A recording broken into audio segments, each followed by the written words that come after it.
Lên thôi chị ơi.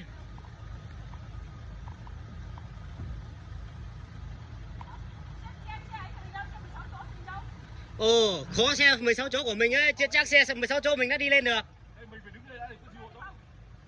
Phải chờ ở đây hộ tống có 16 chỗ ấy.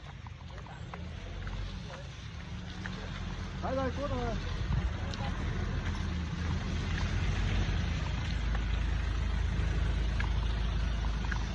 Anh ơi, anh đi lên đây xong rồi dừng ở đấy xong rồi chờ con 16 chỗ đi qua, sợ 16 chỗ anh em mình đéo đi được.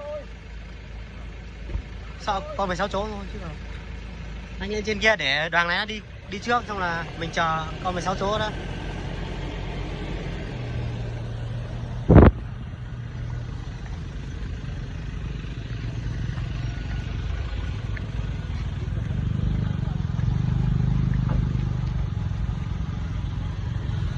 Mình phải ở đây chờ con 16 chỗ để nếu mà không lên được thì mình hộ tống nó đã.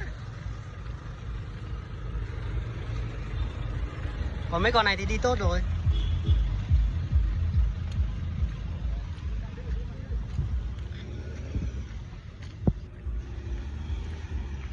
Bán tải thì lên bình thường nhá.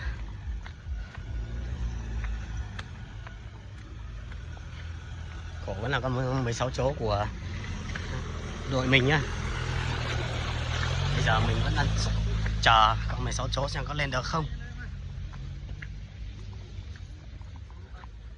Có thấy đội anh kia không lấy xẻng à?